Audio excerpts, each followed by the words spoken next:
आप कहाँ जाते हो? बोले सत्संग में। कहाँ? बोले चित्रकूट। एक बहुत मस्त मलंग फकीर है, एक लंगोटी में रहते हैं बस। ध्यान से सुनना, बहुत गजब की कथा है। इस कथा में एक रहस्य का बड़ा सुंदर उद्घाटन होता है। रहस्य का एक रहस्य छिपा है इसमें। इस कथा को सुनो बड़े ध्यान से। बोले हम चित्रकूट जाते हैं, वहां पर एक मस्त, एक बहुत सुंदर साधु रहते, त्यागी महात्मा, एकदम फक्कड़, एक फक्कड़ महात्मा रहते, साधु महात्मा, एक लंगोटी में ही मस्त रहते हैं।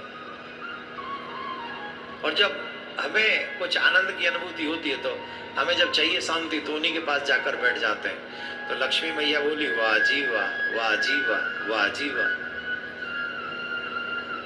अकेले अकेले हमें साथ नहीं ले जाते, हमें भी सत्संग में लेके चलना चाहिए ना आपको। भाई पति पत्नी दोनों मिलके सत्संग करेंगे तो ज्यादा अच्छा होगा।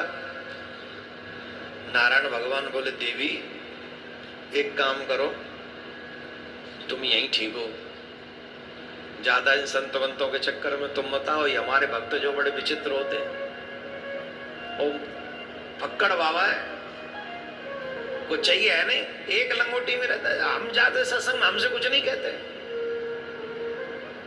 तुम दूर ही रहो। बोले नहीं नहीं नहीं नहीं, अब देवियां तो देवियां, जिस बात की जिद कर लें तो कर लें। बोले नहीं नहीं, हम भी चलेंगे। बोले चलो, नहीं मानती हो तो नारायण भगवान लक्ष्मी जी को लेके चित्रकूट में महात्मा जी के पास पहुंचे। महात्मा जी पेड़ के नीचे, वृक्ष के नीचे बैठे हुए थे। कोई झोंपड़ी नहीं, कोई अटरम नहीं, कोई सटर, एक लंगोटी और एक ब्रह्म पात्र, बस कुछ नहीं, कोई डंडा नहीं, कोई कुछ नहीं, वृक्ष के नीचे। जैसे ही लक्ष्मी नारायण पहुंचे, नारायण भगवान के साथ में लक्ष्मी जी आई तो तुरंत बाबा भड़क गए, नारायण ये कौन है, ये कौन है, ये कौन है, ये माई दाई क्यों ले आए तुम? माता बहनों से हम दूर रहते, दूर रखो, दूर रखो। बोले प्रभु ये लक्ष्मी है, पूरा ब्रह्मांड इनकी कृपा कटाक्ष पाना चाहता है। कई तो हमारी कथा इसलिए सुनते हैं जिससे लक्ष्मी उनके घर में आ जाए। हमारे लिए नहीं सुनते, कई तो इन्हीं के लिए सुनते हैं। अरे अरे जो सुनते होंगे सुनते, उनको कहो दूर रहे, दूर दूर। हम दूर रहते, उनको कहो दूर बैठे, ले आए बिना अनुमति के, तुमको लाना नहीं चाहिए, पर ले आए तो कोई बात नहीं, दूर रखो, दूर बैठाल दिया।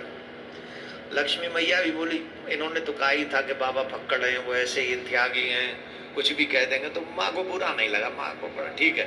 तो दूर जहाँ बैठे थे उससे भी दूर एक वृक्ष था, उस वृक्ष के भी थोड़े और पीछे जाके लक्ष्मी मैया बैठ गई और वहीं से प्रणाम किया, दर्शन करने लगी। और बाबा का वो अचल, बाबा ने नहीं एक तरफ एक सेकंड भी देखा लक्ष्मी जी की तरफ, है एक सेकंड भी नहीं देखा। और नारायण के साथ में बैठकर सत्संग सुना रहे नारायण भगवान, एक सेकंड भी नहीं देखा। लक्ष्मी जी बड़ी प्रभावित हुई। ये दुनिया कहती है जय लक्ष्मी माता, ओ मैया जय लक्ष्मी माता, हम पे कृपा करो, अब फुल कर दो खाता। ओम जय लक्ष्मी माता,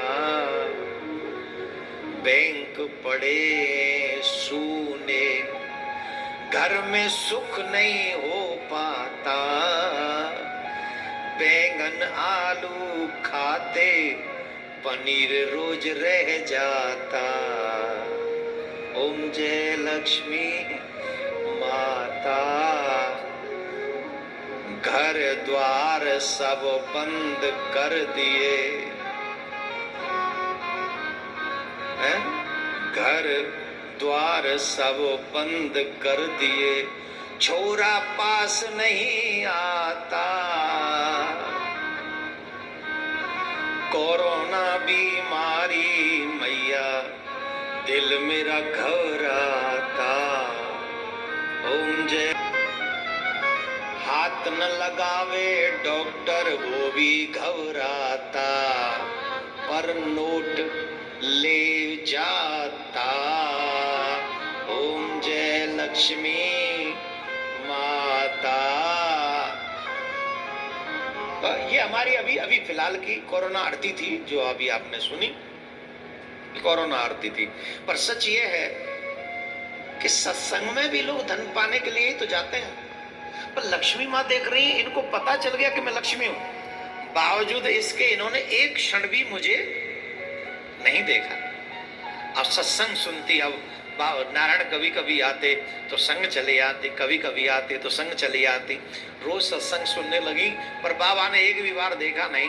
तो बाबा की त्याग वाली भावना को देखकर मैया के हृदय में श्रद्धा जागृत हो गई। देखो, जब त्याग दिखता है तो श्रद्धा जगती है। त्याग का स्वरूप ही है दुनिया में तुम्हारी पूजा करा देना। जब आप त्यागी होते हो तो दुनिया में तुम्हारी पूजा होती है। लक्ष्मी जी भी दीवानी त्याग की। तो एक दिन नारायण भगवान के पास बैठी थी, सत्संग के बाद गई, और सत्संग में तो अच्छी अच्छी भावना बनती है। एक दिन बोली, सुनते हो? बोले हाँ। देखो कितने विरक्त महात्मा हैं, कितने त्यागी महात्मा हैं। मैं सामने बैठी रहती हूँ फिर भी मेरी तरफ देखते तक नहीं है। एक लंगोटी एक ब्रह्म पात्र में ही रहते हैं। एक काम करो महाराज, इन महात्मा को देख के हमारे मन में इच्छा हो रही है। बोले क्या? बोले हमारे मन में एक इच्छा हो रही है कि इनको वैकुंठ में बुलाया जाए और ये वहाँ के प्रसाद पावे, इनकी रसोई वहीं बने, इनको भोजन हम बना में अपने हाथ से जिमा में, बड़ा अच्छा लगेगा। नारायण भगवान बोले, देवी एक बात बताएं? बोले हाँ। बोले महात्माओं से जितनी दूर रहोगी उतनी अच्छी रहोगी, ज्यादा पास भटकने की कोशिश मत करो। बोले क्यों? साधु जोगी अग्नि जल, साधु जोगी अग्नि जल और इनकी उल्टी रीत, परशुराम बच के रहो, थोड़ी कीजे प्रीत। अग्नि से ज्यादा खिलवाड़ और ज्यादा पास नहीं जाना चाहिए। जल में भी ज्यादा स्विमिंग वूमिंग ज्यादा नहीं। हमारे ब्रज में तो यहाँ तक कहते जब डूबेगो तेरा भी डूबेगो, कहते ना। और महात्मा और जोगी मतलब सेवा करो दूर से, ज्यादा सराउंडिंग में आगे पता नहीं कब कैसा मूड फिर जाए और दे दे साहब। महात्मा तो देवी सत्संग में जाती हूँ बहुत है, ज्यादा भोजन पर नो तो मत दो। और देवी के आगे तुम्हारी चली ना हमारी, तो वह भगवान विष्णु की कांधे चलती।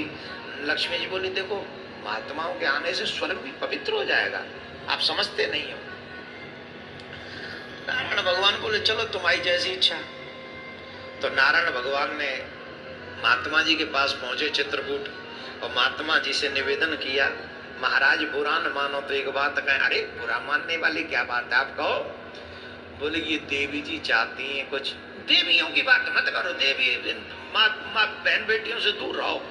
अरे बोले महाराज अब हम तो देखो पति है ना इनके, हमें तो इनकी बात आप तक पहुंचानी पड़ेगी। बोले चलो ठीक है, इसीलिए कहते थे अकेले आया करो, संग मत लाया करो, पर तुम आप भी नहीं माने। चलो बताओ क्या?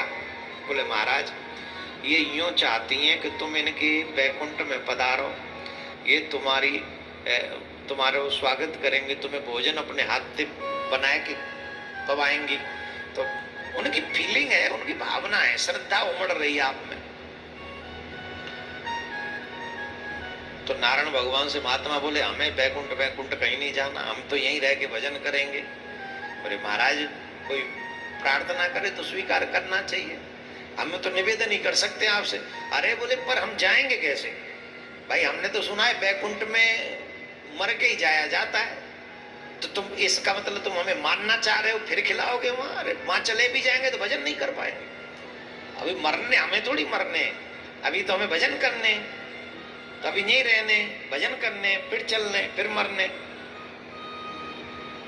नारायण भगवान बोले, जब लक्ष्मी जी चाह रही हैं कि आप उनके हाथ की रसोई ग्रहण करें तो हमें मनो नहीं पड़े, हम गरुड़ को भेज देंगे, वो रसोई तैयार होने पर आपको ले जाएंगे और फिर इतना ही छोड़ देंगे, भजन करो कोई बात नहीं। बोल ठीक है, जब आप कह रहे हो तो ठीक है। एक्सेप्ट कर लिया निमंत्रण है जी, निमंत्रण एक्सेप्ट कर लिया बाबा जी ने, महात्मा जी ने। अब वहां मैया बड़ी प्रसन्न, वैकुंठ में मैया ने बड़ा चकाचक व्यवस्था की अपने हाथ से, खूब चकाचक हलवा पूड़ी बनाए, रोटी सब्जी चावल भात कढ़ी बनाए, सब ना माँ चाहे तो क्या नहीं बन जाए, पर माँ ने अपने हाथों से बनाए, लक्ष्मी माता ने सब चकाचक कर दिया। तो कहावो साधु जी महात्मा जी त्यागी जी पहुंच गए, और जब त्यागी महात्मा जी पहुंचे, बाबा पहुंचे, तो सुंदर आसन वैकुंठ में बैठा बिछाया, बाबा वहां बैठ गए और सुंदर पात्रों में व्यवस्था होने लगी। और बाबा के पहले चरण प्रक्षालन लक्ष्मी माता के साथ नारायण भगवान ने किए। लक्ष्मी माता थोड़ी डिस्टेंस पे खड़ी रही और नारायण भगवान ने उनका चरण प्रक्षालन किया, और चरण प्रक्षालन करके सुंदर आसन पर बैठाला। और जब प्रसाद लगा, झट बाबा भड़क गए प्रसाद को देख के।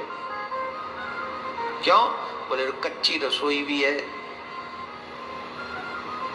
आपको याद हो बचपन की, तो जब कहीं भोजन करने जाते थे तो कच्ची रसोई नहीं बनती थी, चावल रोटी ये सब कच्ची मानी गई, और पूड़ी इत्यादि पक्की मानी गई।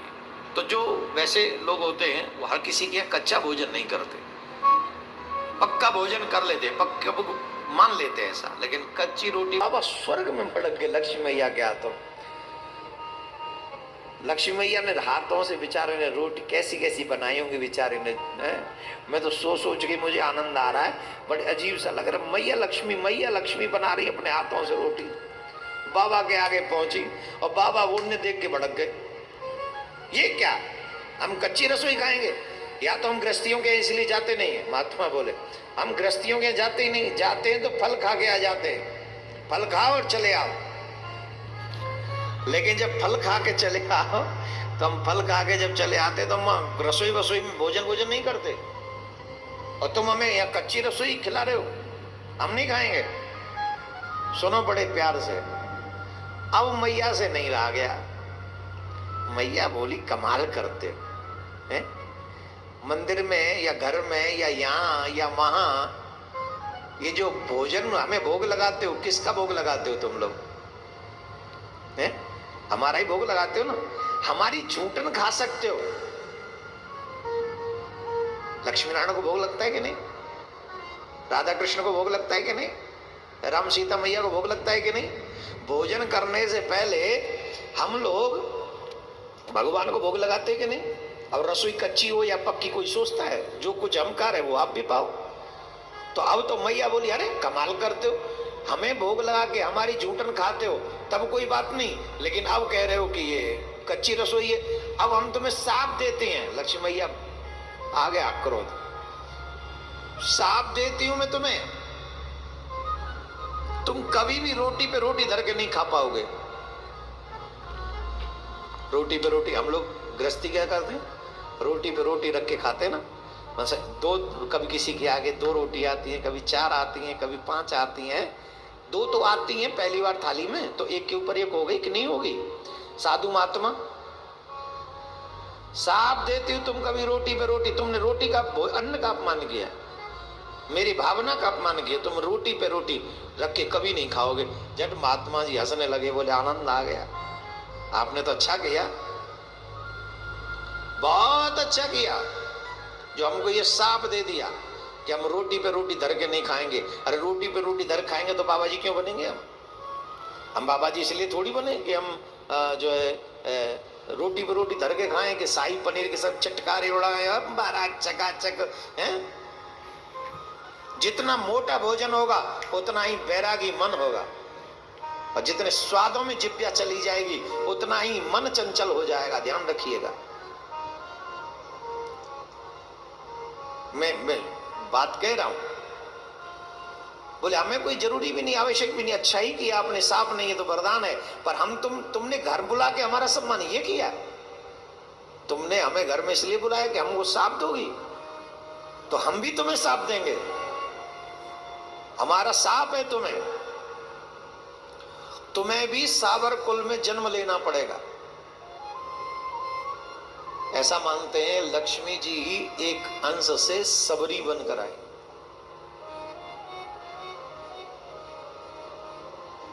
सबरी जो लक्ष्मी मां है एक अंश से सबरी बनकर आई। महात्मा जी बोले तुम्हें सबर कुल में जन्म लेना पड़ेगा, हमारा शाप है, हम तुम्हें शाप देते हैं।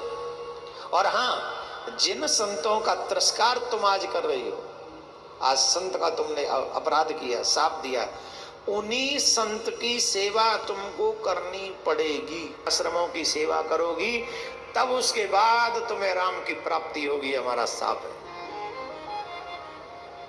और इसीलिए राम जी जब गए थे वन में, तो राम जी की आयु क्या है? राम जी की आयु ज्यादा 22 वर्ष के थे जब वनवास हो गया था। और अगर 14 वर्ष और भी लगा लें तो 30-32 साल के होंगे, 33 के होंगे, जब 34 के होंगे जब सबरी माँ से मिले थे। और राम जी की प्रतीक्षा सबरी माँ ने 10,000 वर्ष तक की थी दीक्षा के बाद, गुरु मंत्र के बाद 10,000 वर्ष तक तो राम जी की प्रतीक्षा की थी सबरी माँ ने।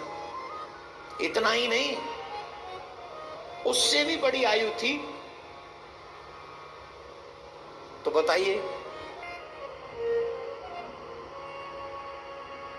मैं तुमसे एक बात कहना चाहता हूं, भामिनी बाता मानव एक भगति कर नाता। भामिनी बाता है, भामिनी तुम मेरी बात सुनो, मानव एक भगति कर नाता। तो ऐसे साधु महात्मा की कृपा से ही, संतों की कृपा से ही लक्ष्मी माँ सबरी बनकर आई। और सबरी ने भी जब सेवा करी संतों की, तब जाके भगवत प्राप्ति हुई, राम की प्राप्ति हुई। बोलो राधे राधे।